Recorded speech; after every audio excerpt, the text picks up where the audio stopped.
Hi,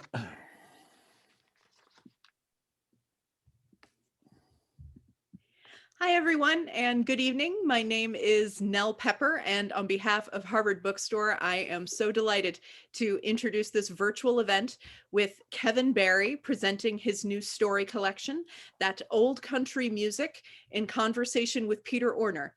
I hope you're all well and taking care of yourselves. Thank you for joining us virtually tonight. Through virtual events like tonight's, Harvard Bookstore continues to bring authors and their work to our community and our new digital community during these challenging times. Every week, we'll be hosting events here on our Zoom account. And just like always, our event schedule will appear on our website at harvard.com, and you can sign up for our email newsletter for more updates. This evening's discussion will conclude with some time for your questions. If you have a question for our speakers at any time during the talk tonight, you can click on the Q&A button at the bottom of the screen, and we'll get through as many as time allows. In the chat, I'll be posting a link to purchase copies of That Old Country Music on harvard.com, as well as a link to donate in support of this series and of our store. Your purchases and financial contributions make events like tonight's possible and help ensure the future of a landmark independent bookstore in Harvard Square. So we thank you very much for showing up and for tuning in support of our authors and of the incredible staff of booksellers at Harvard Bookstore. We sincerely appreciate your support now and always. And finally, as you may have experienced in virtual gatherings recently, technical issues may arise. We hope they don't, but if they do, we'll do our best to resolve them quickly. We thank you so much for your patience and understanding. And I'm so pleased to introduce our speakers. Kevin Barry is the author of the novels Nightboat to Tangier, Beetlebone, and City of Bohan, and the story collections Dark Lies the Island and There Are Little Kingdoms. His awards include the International IMPAC Dublin Literary Award, the Goldsmiths Prize, the Sunday Times EFG Short Story Prize, and the Lannan Foundation Literary Award. Peter Orner is a three-time winner of the Pushcart Prize and author of 6 books, including Maggie Brown and Others, a New York Times notable book and winner of the Edward Louis Wallant Award for Jewish Fiction. His novel Love and Shame and Love won the California Book Award, and his essay collection Am I Alone Here? Notes on Reading to Live and Living to Read was a finalist for the National Book Critics Circle Award. Tonight, they are discussing Kevin Barry's beautiful new story collection, That Old Country Music. These 11 stories carry the reader through the hearts and minds of characters in the west of Ireland. These sharply observed characters are romantic souls, romantic with a capital R and a lowercase one, whose fates can turn from disappointment to triumph to heartbreak and back. NPR praises there's not an aspect of writing that Barry doesn't excel at. His dialogue rings true, he's amazingly gifted at scene setting, and he evokes both the language of Western Ireland and the landscape of the human heart beautifully.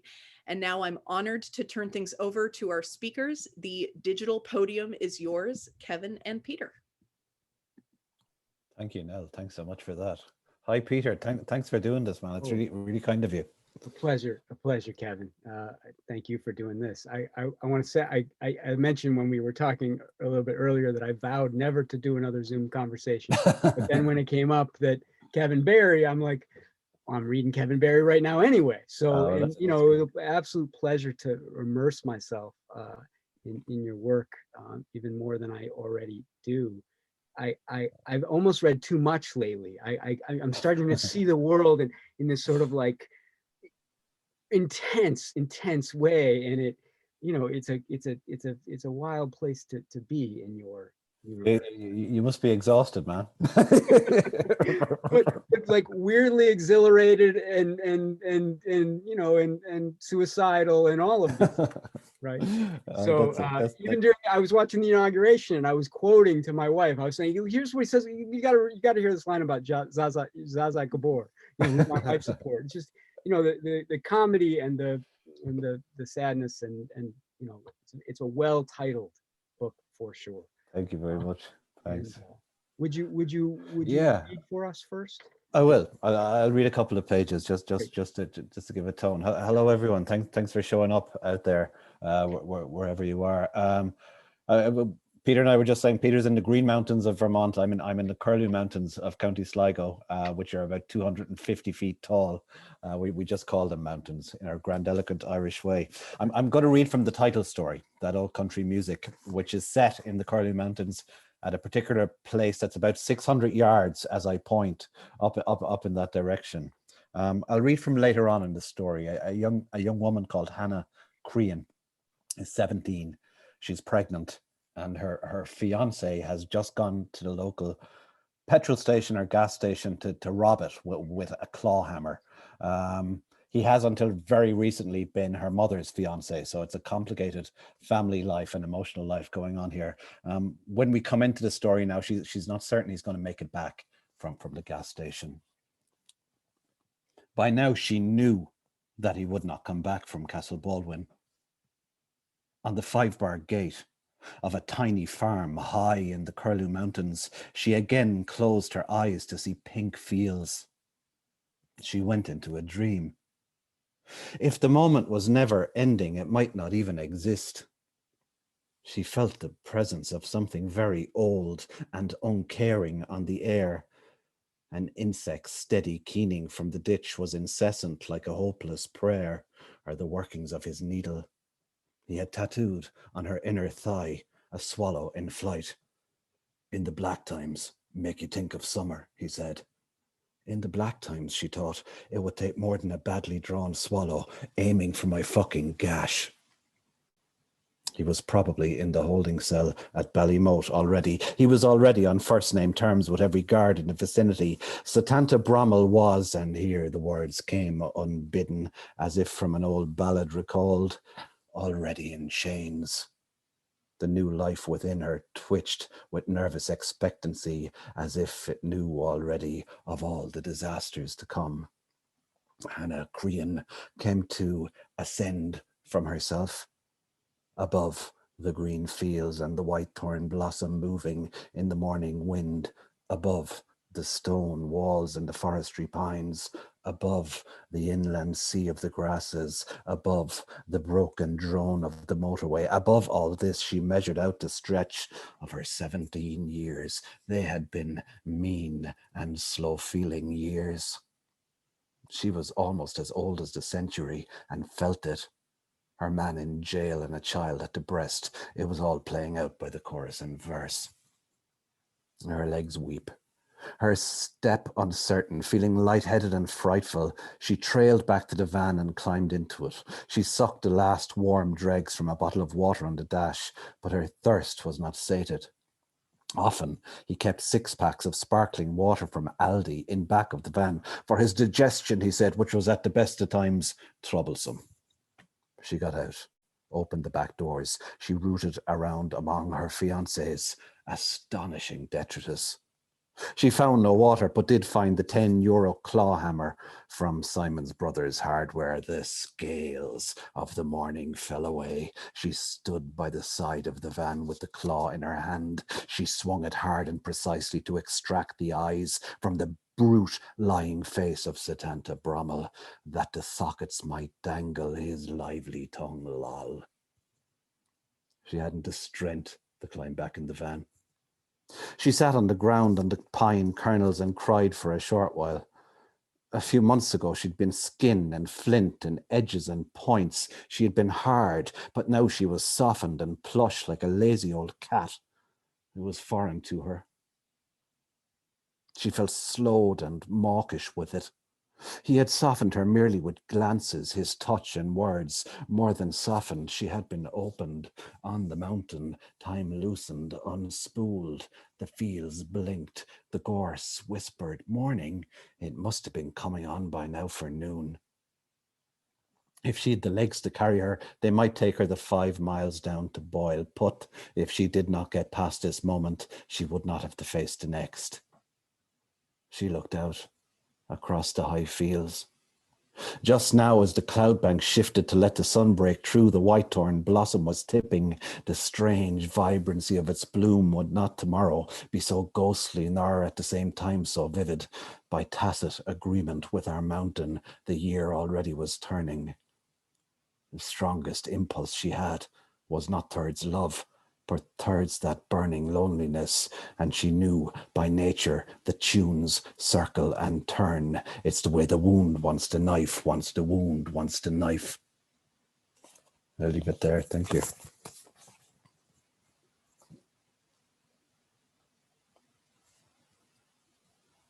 Are you muted, Peter? There you are. You're back. You do her so much honor. She's in a very rough spot, this 17-year-old.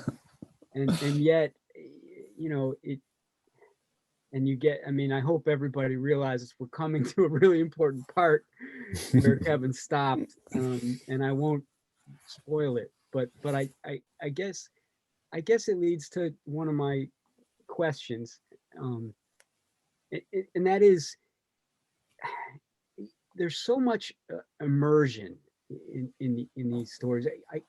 You read from towards the end of the story, but I think everybody listening probably started to feel, even if they're not familiar with it, started to feel you're really inside. You're with Hannah. You're outside in the woods when she's sort of walking around and, you know, taking in the landscape. And then when she gets back in the van, and when she gets out of the van again to check out his stuff in the back and realizes something awfully important to the plot. I just wonder if you could talk a little bit about, and I know this is not an easy thing to explain, but you know, how you, especially in your stories, but also in your novels, you don't waste a lot of time on context that is dull. And yeah. So yeah. Yeah, I guess what I love about the short story as a form, Peter, is I love writing a really long, messy, awful first draft that goes on and on forever, and the sentences are terrible and the characters are half there, but I love cutting. I love editing. I love to take all the scaffolding away and realize, oh, okay, it's still standing up on the page if I take all that away. So that's the process, and it tends to lead to kind of, like, I have a weird thing that may be unusual. When I have an idea for a story, I kind of always have a sense of how long the finished version is going to be. I'll say, okay, that's going to be 3,000 words, but the right 3,000 words of a story, I'll do a first draft of 9, you know, and it'll be horrendous. It'll look like raw, untreated sewage on the page in the way of first drafts that never seem to get any better the longer you go through your writing life. They're always fucking terrible things, you know, and you go, oh God, you look down at it in shame. But then once you have your red pen in your hand, you realize, oh, I actually have some experience at this, and I have some skill that I've built up, and I know that I can take away a lot of this stuff and find the shape that's inside in the block of stone. Hopefully, I very often with me, the initial spark for a story is a place, very often around here, since I've lived here for the past 13 years. And also the kind of just the slant of light at particular times of the year, the way it's falling, and just a place and a visual. Can you talk about the subtraction in this particular story? I mean, because I guess I feel the weight of those other 1,000 words, and yet I'm not dragged down by it. And I'm just wondering, you know, I don't necessarily need you to tell us like what else happened, but I'm wondering, in this story, can you recall how you started to zero in on her? Yeah, it's usually a matter of cutting away kind of extraneous scenes. Like there would have been a whole scene where her mother discovers her on the sofa with Satanta one morning. That would have been a couple of pages in it, and I got that down to a sentence or so, realizing at some point that it wasn't really necessary, that we just wanted to be in this kind of and this poor young woman, you know, the situation she's landed with one very beautiful summer's morning, and like I try to my only tactic really with a story is to try and hear it, to try and follow it along sentence by sentence, for kind of melody or tune on the page. Let the sound of one sentence dictate the next one. Let a kind of a rhythm build up, and hope that rhythm brings some kind of narrative in its toe, and brings it into being in that way. But it is a case of trying to figure out the music of a story, if you like. want to ask you about the last story, the Theodore Redke's story. I was so moved by it, just unexpectedly, and the context of it is the poet, American poet Theodore Redke is in Ireland, and he has a breakdown, right? Can you talk about where that story came from and sort of where you see it fitting in the collection? Yeah, it seems like an outlier because he's he's a different sort of character than the other characters, but the place qualified it for me. It's still the west of Ireland, and so everybody's still heartbroken and fucking nuts. So you're Fits coming right in, right? Yeah, I mean, he fits right in. It was weird actually. I was out on that island in Ishboffin, and I had the very rare thing in a short story writer's life of a deadline. There aren't enough deadlines in a short story writer's life. There's never that sense of urgency where the phone is hopping, where's your story, man? But Right. but I actually had one because I had promised the Irish Times newspaper here a story for a summer series they were running, and it was due on the Tuesday, and this was the Friday, and I was on in Ishboffin in the pub on the harbour there, and there's a little plaque on the wall saying Theodore Redke. I can't remember the wording, but essentially Theodore Redke had a crack up here, was what was the setup. And I hadn't known something of the story. It was talked about in a wonderful memoir by the Irish poet Richard Murphy called The Kick.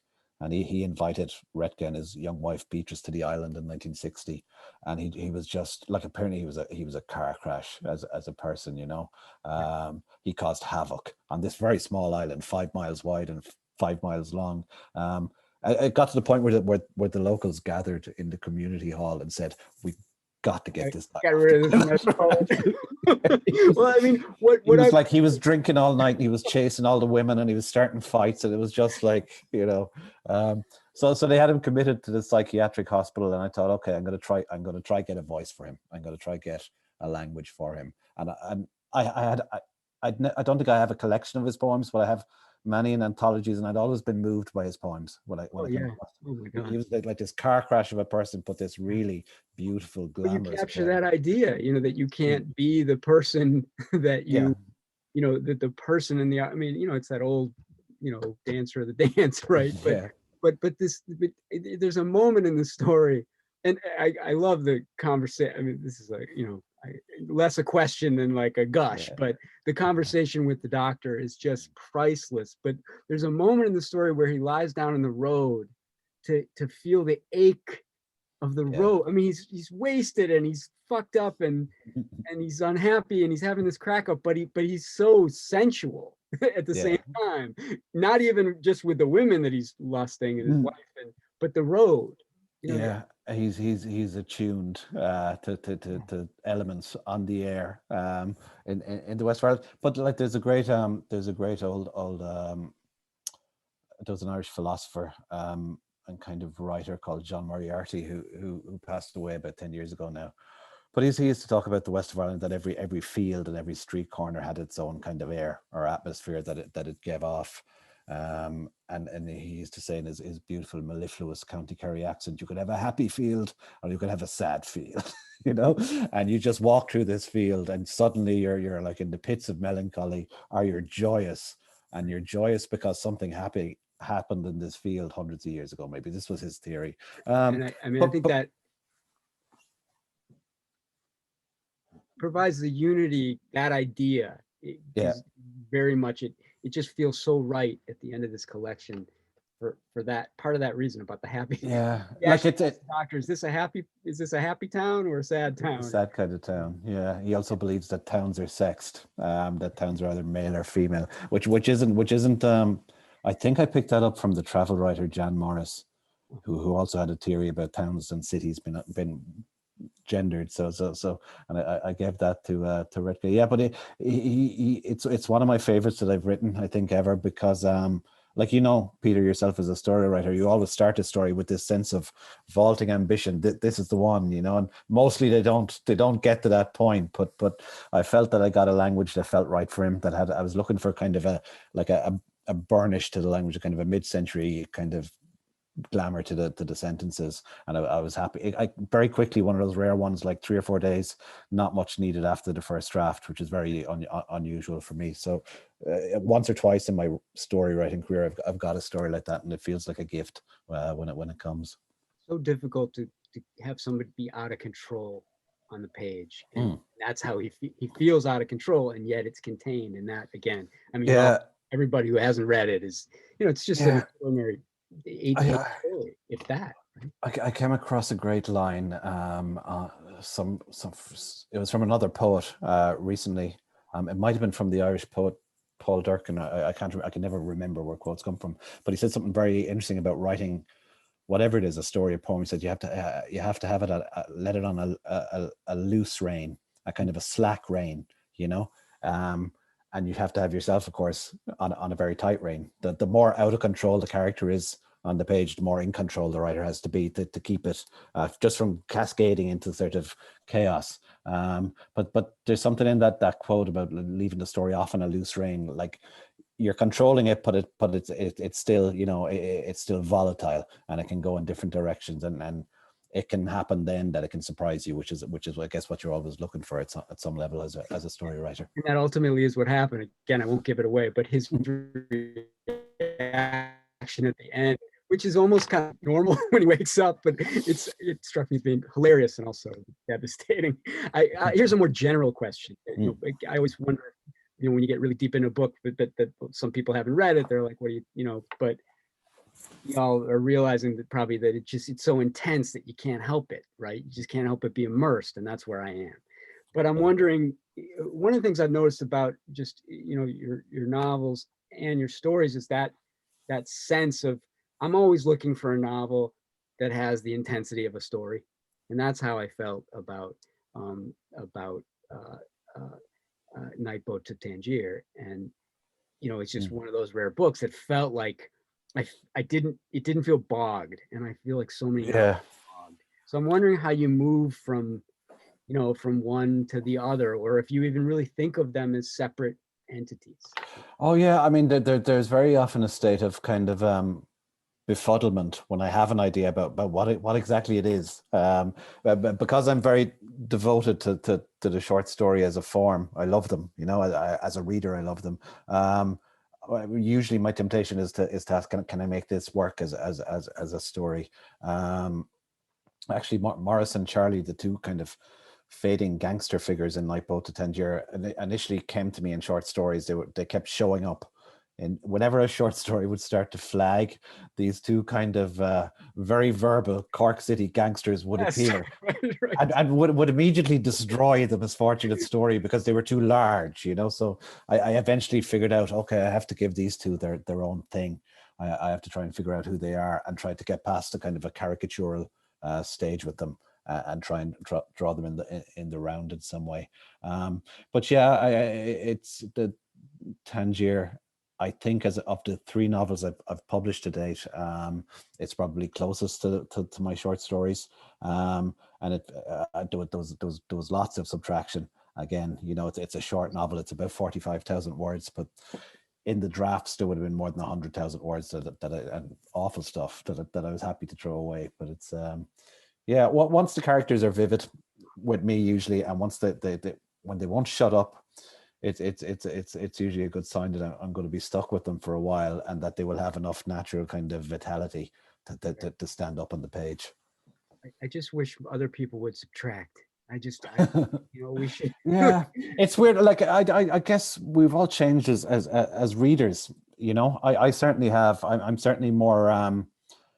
I'm much less forgiving with the traditional kind of scenery and scene shifting of a novel than I used to be. Like I've just been reading. I'd never read William Styron as a novelist, and I've been reading Sophie's Choice, and it's fabulous. It's from late 70s.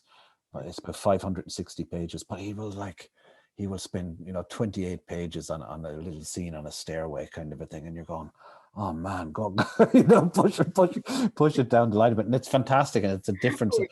We're so less patient now, really, I guess, which is kind of a sad thing. And I think it's it's obviously the fact that we're online, all of us, so much impacts the way our data processors in our brain operate as readers. And it can be hard to go when you've been doing stuff online and doing your normal daily hustle all the time. It can be hard to go into that quieter, more immersive space with a novel. I guess with Tangier, actually, that I was trying to to create a place that would still you a little bit quicker, that would slow you down and bring you into that place just a bit quicker, so you could sort of transition into that world. I mean, I absolutely, and I want to ask you what I'm calling an anatomy of a scene. You know, you sometimes see the New York Times asks a movie director to walk through. So I'm going to ask you to do that, because I do think that even though, you know, okay, things are don't have as many words as a siren scene, but I feel the same level of patience in some of your scenes that are, you know, maybe technically shorter. So I mean, I hear what you're saying about the speed and us all being online, but I do find that especially stories are a refuge from that. And I always get a little bit when people are like, "Oh, you write short stories? That's great. It's so perfect for today's fast-paced, lack of attention society."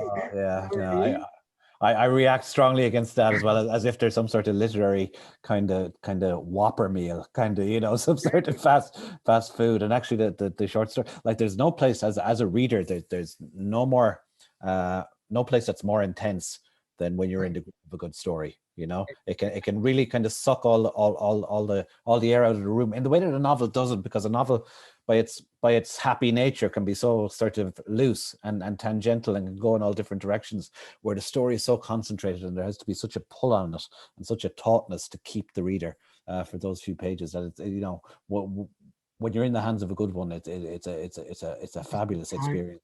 Time does something different. And here, as example, I have two questions about specific scenes. And again, I think even if people haven't read it, they'll get a sense. But in deer season, when the young woman who's had this, you know, not particularly satisfying affair with this guy who gets run out of town when she's at school, she goes back to his where he was staying, the house he was renting. He's sort of sad, and I wonder if you could talk just about, or even read a little bit from that, like about when she returns to the empty place, because that's one of those moments where I fell in, even though it's maybe a paragraph.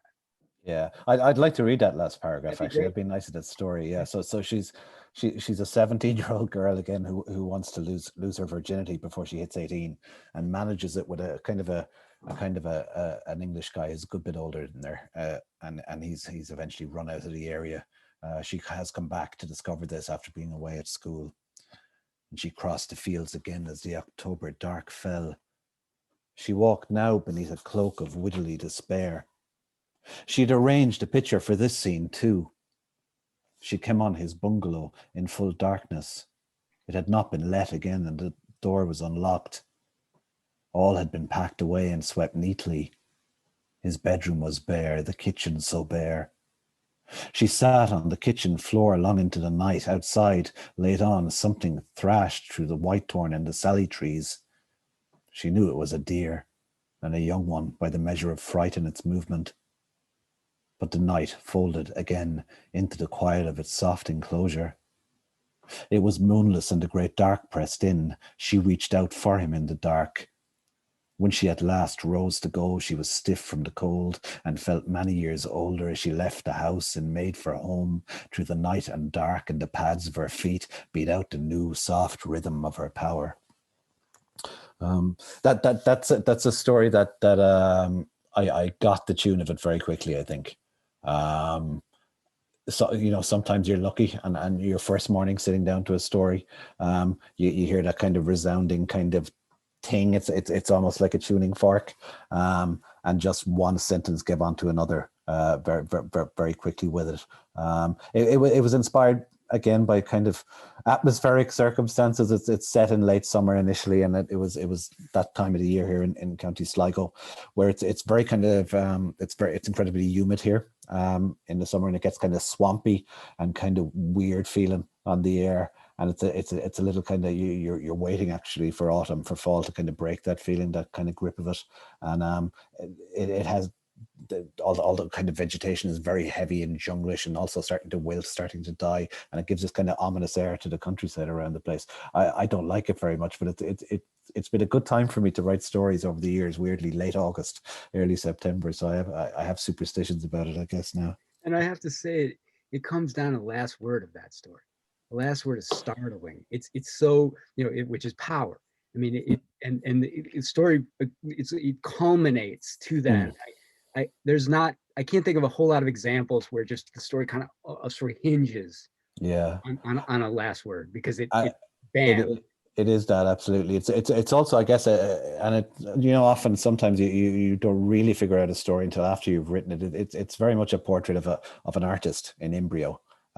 She has the ability to imagine herself into scenes, to paint her. She's seeing, and really what she's doing here, it's not really about losing her virginity. It's material. She's after life material that she can work with, and it is that kind of time, I think, in anyone who turns to a kind of a creative path.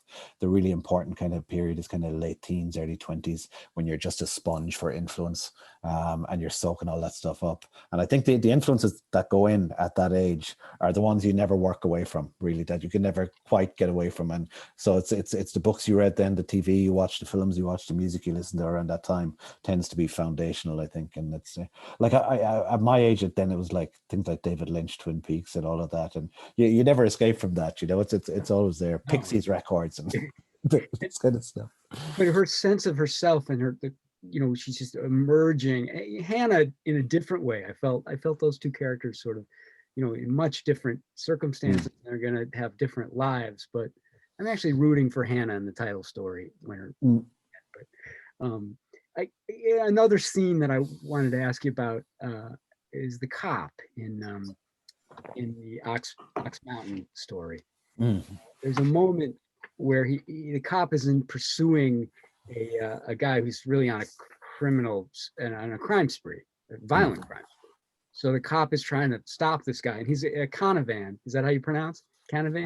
Canavan, yeah. Canavan, who are you? They've appeared, and they're in little kingdoms, and Canavans they're around, and they're great, beautiful Faulknerian sort of like the generations of outlaws. This is one of my westerns. This story is one of my kind of little nouveau West of Ireland westerns. Yeah.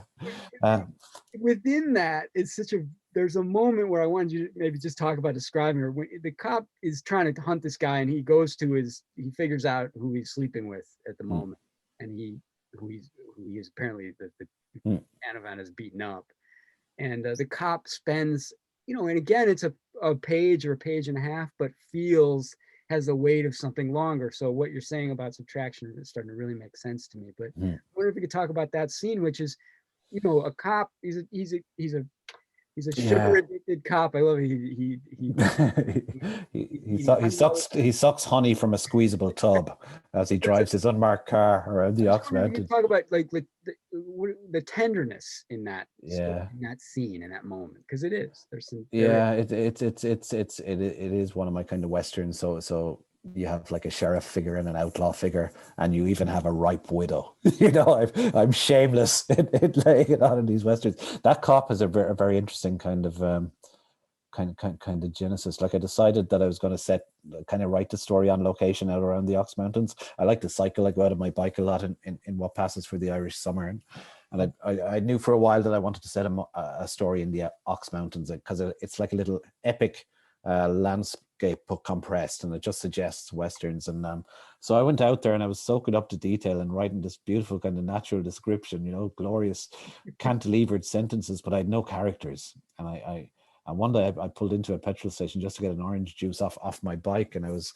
kind of sucking on the orange juice, and a police car pulled in, and a big fat old cop got out and just kind of slugged across the forecourt. And I said to myself, where there's one of them, just who's he after? Who's he looking for? And he also put me in mind of many, many years before this, in my first job, like in the late 80s, I was a cub reporter on a city newspaper in Limerick, where I grew up. And there was I used to do the court meetings, the courthouse on Thursdays, and there was a great old detective sergeant, really nice guy, one of those good cops, and he just feed little tidbits of information to the reporter's box. And I remember one day there was a guy up about my age. I think I'd been in school with him. It was a small city, so you'd know a lot of the defendants. And he was up for something relatively innocuous, like robbing a car or something. But this old detective sergeant leaned over to me and he said, "You see this kid? He'll kill." And it was just a chill to it, but it was just a sense of a policeman's intuition and a kind of that in interior wand twitching dangerously when it comes across a particular person. I don't know if it worked out that the guy actually went on and There's killed something, again, partly because of the scene where he has with this woman, where he is, where he kind of leans into her and he said, "Look, I need to find him.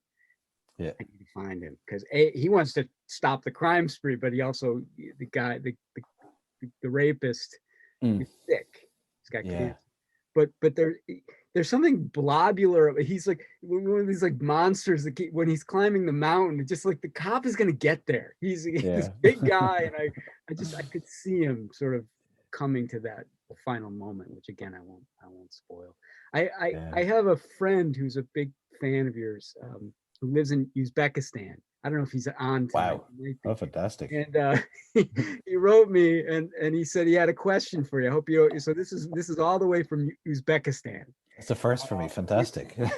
So I thought maybe I would end my portion of the night with this. But he said, "I always wanted to know exactly what happened to humanity in the city of Bohane, but the mystery is probably best preserved." Yeah. But he does say this. He says, "How do you balance the reader's need to understand the characters and the characters' need to express themselves?" But he's talking about two different things. But like City of Bohane, so it's a dysfunctional kind of a very dysfunctional Irish city in the 2050s. And an interesting thing happened to me when I published it actually is that I started to get invited to sci-fi conventions, and that was cool because that community, they were really into the book and stuff, and it was great, but they all had this question: but how did the world get this way? Did you forget to put that bit in? You didn't tell us why the world is not a crap. And I said, I don't really know. It was just I tried to explain that novel really came out of just my kind of discovery that the kind of language used in kind of the small Irish cities I grew up in amongst working class communities, my own background, that it had never really shown up in Irish literature, because those communities weren't in the way of producing literary fiction, so it felt like a marvelous kind of resource, an incredibly local dialect that very quickly suggested to me that you can have universal fun with this. It's very rich. It's a very beautifully Hibernian mangled version of the English language, and it allowed that book, which, like, when I look back at that book now, it's very much a first novel in terms of how it's put together. It's you can see the joins in places, but I think there's I got a great fatality for the language in it, and it kind of that kind of elevated it from its kind of genre clashing kind of sense. And I'm glad you left out what that context that would have dragged it down. I just liked being immersed in a world that I didn't quite understand, and that's kind of what my friend Mark. It's a kind of a tricky like move for a writer to make, where you're just going, ta-da, here it is, here's the world, and you people have just got to go with it or not, and it's that's the beauty of it. We become, I think, complicit a little bit. I mean, we're not just observers, we're inside it, because and I like the idea of not, even if the writer doesn't even know, that makes me feel better. And often, actually, people talk when they ask you about short stories as well, they often want to know what happens to characters afterwards, or what happened before that. And I say, I don't know. I have no idea. There are these oily pools of darkness at either end of the story for me, and I kind of don't want to know. I don't think about them very much afterwards, really. Characters, sometimes some stick with you more than others, but mostly they kind of drift off. Do they like suspend in animation, like at the moment of where they end for you, like the mother? I guess they do. It's like a dream you had, where you can hold the shape of it for a while and it goes. And like, the only thing that writing fiction is close to is dreaming. It comes from the same place. It comes from that subconscious place, and we're all such brilliant storytellers when we dream. It's effortless. these scenes present themselves, this dialogue presents itself, then we wake up and we can't do it. And most of my writing life is aimed at trying to get into that kind of semi-sleeping state, just to let the stories naturally kind of present and suggest themselves. And the echo goes on. I mean, when I think back to the title story, the meek resolve of her mother's Corolla, she can hear it coming up. Like, that's where the story ends. Like, I don't need to know what happens when the mother gets to her. You know, my imagination is suspended in that moment, and that's I think a great place to be for us. Okay. Is my audio still coming through? I think my picture is frozen, but I think your audio is still coming through. I hope it's well, not it could be just something weird going on. But yeah, as long as we can be heard, we're fine. Okay, cool. Yeah, and I think we're gonna open it up to the audience, right? Nell, where are we? Hi, yes. Hi. We're yes, Kevin, I can still hear you. Okay, well that's something. Yeah. You're frozen in a good spot too. That's good. Yeah, this could be very much. I look very pensive and gathered. pensive and gathered. So that's ideal. The next jacket photo. We'll just yeah, it does have a look at that author sort of looking slightly melancholy, but in control kind of a feeling. That was a good move on my part. Yeah, but, I think this could be a rural Ireland broadband issue, but we'll be fine. So yes, we do have a few questions. So let's see here. So we have well, first, this is maybe a quick one. Someone saying that Kevin, you're a wonderful reader. Do you read your work aloud as you're writing it? I do. Actually, it's a very kind of fundamental part of the practice for me. When I come to what feels like kind of the penultimate draft of a story, I'll kind of I'll print it out and I'll kind of act it out. I'll read it. I'll do all the voices and I'll do it with pen in hand, just to catch. When you hear it on the air, you catch all the evasions and where the story isn't quite being true to itself and not quite getting there, where you're skipping around stuff. You can happily glaze over that on the screen or on the page, but when you hear it on the air, there's no mistaking it. And it's a very important part of the process for me is to hear it and cut subsequently. Mm-hmm. And someone sort of a similar question, I guess. What goes into employing the rhythm or music you spoke about before? Although it sounds like maybe you just answered that. Maybe it just sort of is a partly like the reading aloud and sort of catching. There is that, but I do think I do have this vaguely kind of very superstitious, vaguely mystical idea that stories do have their own inherent tunes that they're waiting for you. You know, that you have to just go out. Like I do think writing prose fiction is like other art forms. It's a kind of a disappointed musical form. You know, that we all other forms aspire to the condition of music, to the power of music, and prose fiction does more than most. We're the flat-footed. Yeah, absolutely. Yeah. Is that this isn't on here? This is just me, but that's making me think of the story about the Sean Nose scholar. Yeah. Is that sort of where that came from too? Again, yeah, it's a story called St. Catherine of the Fields, about a kind of a song collector in the Sean Nose tradition, which is Irish folk singing unaccompanied. It came out of the fact that I'd been reading a book about some sort of songs from the 1700s in Ireland, and what's amazing when you go back and read them in translation from Irish, from the Gaelic language, they can be incredibly kind of ripe and horny and filthy. You know, which isn't what you expect. Like that whole God-haunted Catholic Ireland stuff only really kicked in the kind of 1900s. You know, before that we were just like pagans. There was a great thing I read that Irish women in the 16 and 1700s were notorious in Europe at that time because they would kiss strangers in greeting on the lips. Nobody else done this, and so it was kind of fun to imagine an old song with this kind of energy in there somehow. Oh man, I'm collectively like shocked on behalf of all of my grandmothers, all of my Irish Catholic grandmas, like clutching their lace. Let me see here. Question for Kevin in my. Oh, sorry. Yeah. How about Ricardo Lanier's question? Okay. Interesting one. Yeah. Cortazar said that the novel wins by points and the short story has to win by knockout. At what point in your writing do you figure what kind of fight you've gotten yourself into? Are they very different mindsets? Yeah, that's interesting. Cortazar, I wrote an introduction to a new selection of his short stories over here last year. He's amazing. He gets those knockouts very often. Yeah, I like the it does feel very different. I'm more nervous writing a short story than I am writing a novel. I'm more anxious because I know how easy it is for, like, a story is like a tightrope walk.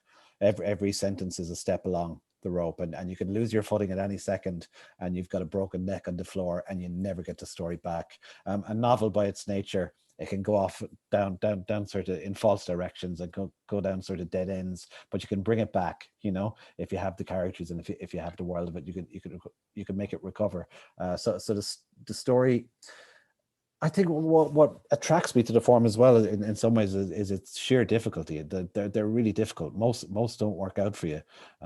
I probably try 8 or 9 stories a year, and only 1 or 2 will ever be seen by human eyes. Most of them are just, you know, I'll know at the time, even as I'm writing it, this isn't working out. But I do kind of have a superstitious feeling about finishing even the bad ones on the basis that you might earn the good ones in this way, in a kind of a karmic basis, you know.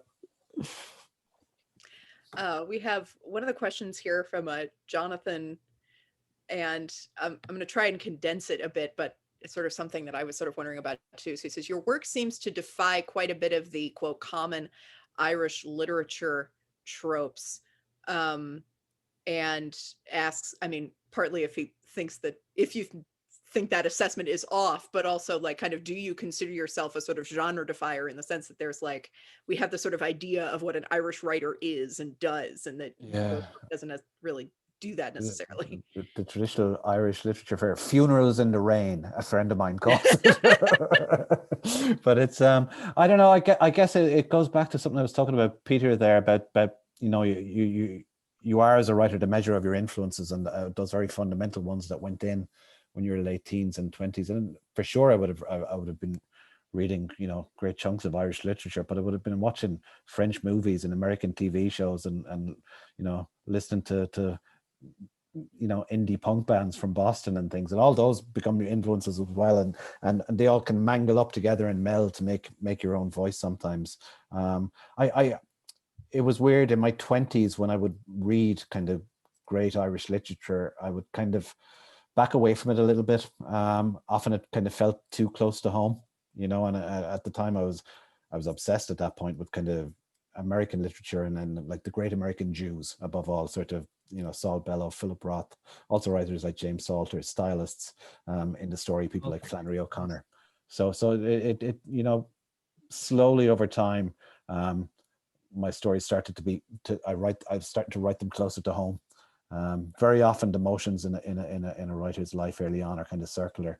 You're hovering around your key fundamental topics and subjects and themes, I guess, and you just kind of have to develop a thick enough skin to go at them, and it can take time. In my 20s, I was, you know, writing out influences and trying to get over the idea that I was going to be the next great Jewish American writer. Essentially, that took a while. You know? There's still time. A, and B, I appreciate the shout out to my people, because I hear Malamut sometimes in your work, like this sort of, you know, again, that sense of immersion that I read a Malamut story and I'm just there without any kind of question, even if I don't quite know where I am. And that, you know, again, is something we talked about earlier. But yeah, I would have read Malamut for sure. I was just when I read from Deer Season a while ago, I noticed a line I'm still stealing, I think, from James Salter a bit, because there's a thing he does where he kind of where he leaves out the word and goes into a comma as well. Very, very technical for this time of the night in the Curlew Mountains, but you can still see the influences, the way they come into your work. Salter, yeah. Peter, you probably caught this, but I just want to shout it out that someone is admiring the clothes collection behind you. Yes. Welcome to my wife's closet. I often wear her clothes. So thank you. There's for my kids. yeah. There's a question about Kevin, have you had any writing projects that turned out longer than you'd originally planned, or is it always about paring it down, or is there any like short story that like accidentally turned into a novel instead or anything like that? Yeah, there is always this kind of befuddlement as the start, as I mentioned, about what something is. Usually the nature of it will suggest it. So at City of Bohan, I knew that you know, to build a little city, to build my own world, I wasn't going to be able to do that in a 3,000 or 4,000 word story, and I was naturally going to go to the longer form. But it's yeah, it's always a puzzlement to me, really, what's what for a while. Like Nightboat to Tangier started with these characters showing up in short stories. Then I tried them as a play, but the story kept going into the past. So I said, oh, it has to be a novel. But now I'm readapting the novel as a screenplay. So I'm still stuck with Morris and Charlie, stuck with them forever. It feels like at this point. Let me see here. Peter, I don't know if you want to kind of wrap us up, or if there are any of these. There are a lot of interesting questions, more unfortunately that we can get to. But somebody asking a question that I had is what Irish writers should we know about here that we may not know about? I mean, there are obviously but Brendan Bean probably isn't read enough, I think. I guess not. Cork in your work is him. Not to the extent he would have been read in the past. Like just from 20 miles up the road here, the novelist Dermot Healy, Healy, he passed on a few years ago. In his late 60s, fabulous novelist and poet and story writer. His most recent novel was called Long Time No See.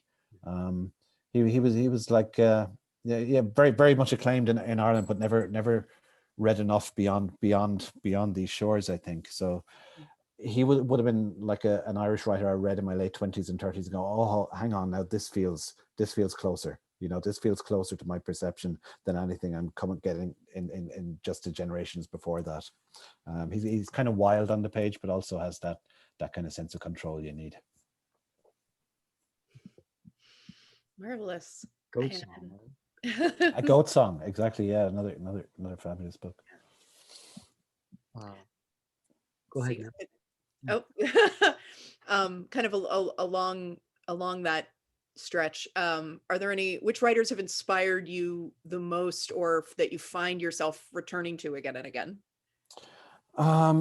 You know, it's very important to me to be a nightly consumer of poetry. I like to read poetry after my dinner at night. And actually, my wife and I try to learn poems off by heart because you feel it does something good for your brain as well. And we have these viciously intense kind of competitions where we recite reams of poems off each other. But it's so I go back to poets a great deal. Irish poets like Evan Boland, who passed on last year. I read a lot of American mid-century stuff. We mentioned Theodore Redke a while ago, but like Robert Lowell, Elizabeth Bishop. More than anyone, I'd probably go back to the English poet Philip Larkin, just for his beautiful, sinuous, melancholy kind of sentences, and for the fact that no matter how bad you're feeling yourself, Larkin is feeling much worse. so this is one of the great consolations of literature, you know. Here's somebody else who feels this way too, and has felt it even more so. And that's why we read and write. I heard James Wright in your work too. Great. Okay. I would have read him, but quite a bit of time ago, I guess. He has that Larkin sort of, you know, like where you can be slightly happier than Wright. Yeah. But the landscape, he wrote a lot about Ohio, and he found the beauty in industrial Ohio. That's interesting. I often think with Irish writers, and especially writers who write the west of Ireland, a lot of our problems and difficulties are very similar to writers of the American South. Yeah, so thinking about like story writers like Barry Hannah and stuff down there, thinking about Faulkner and Flannery O'Connor and all that stuff as well. It's often a case of like the dialect and stuff like that. How much can you shovel onto the page without it seeming to go into a kind of an overly kind of gaudy place? But it's but the fact then is that people in the west of Ireland, as in the American South, talk magnificently. There is this great natural color and vitality to the language, and to try get that onto the page is a glorious battle. Barry Hannah told me that I needed to drink more. That was the key. Everything was going to be fine. Michael Epstein has a very interesting question that would be nice to end on. I love to see bookshelves behind writers. Can you pick a book off the shelf that is very important to you, or just a random book off the shelf? It'd be fun to watch you do it, but of course you're frozen in but I am frozen. Actually, the first book that came to hand was that big 800-page doorstepper from the mid-90s Underworld, by Don DeLillo, and I remember going to see him read from it when it came out, with lots of other kind of drooling DeLillo boy fans, very, very intense young literary gentlemen. And I remember he said something at that meeting that kind of shook me to my boots at that reading. He said, I'm not very interested in the meaning of a sentence. All I'm interested in is how it sounds. All I'm interested in is the rhythm. And I remember thinking, wow, that's exactly how I feel about this thing, and that it is a kind of a music, so to hear someone like DeLillo say that kind of qualified this approach that has come to form my way of writing, I think. I wish he wrote more stories. I love this. The Angel Esmeralda is an amazing collection. Great collection. But that's it. Maybe a dozen stories in his career. It doesn't seem to be his thing, but God, he's good. He's amazing story writer. Yeah. Oh, we have a question from Donald McLaughlin, a great Scottish short story writer and friend of mine. Oh. It's not a question, he says. Just a huge thanks for what has been a midnight treat here in Scotland. Donald McLaughlin. Beheading the Virgin Mary and other stories, and great, fantastic story writer. Thanks for being here, Donald. We suppose we may as well leave it there. But thank you so much, both of you, for this beautiful conversation. You won't get me to see me doing the forlorn little Zoom wave. Yeah. So you guys are going to have to do it for me. But and capturing like frozen moment. It's nice. Yeah. You're just frozen in time in Sligo. I think I'm just gonna keep this one up there permanently. All my Zooms now on this very tasteful looking pose. Yeah, it's very nice. I didn't get to ask you about Who's Dead McCarthy. Some other time, everybody. Absolutely. Got to get the book just for that and every other fantastic story. But Who's Dead McCarthy? So thanks so much, Peter, and thanks Nell for having me.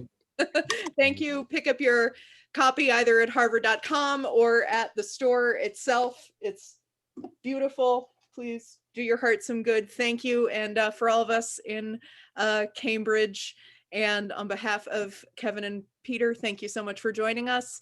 Stay safe, stay sane, keep reading, take care of yourselves, and have a good night. Thank you so much. Thank you, Nell. Thanks to the Harvard Bookstore. Thank you, guys. Thank you. Bye. Thank you.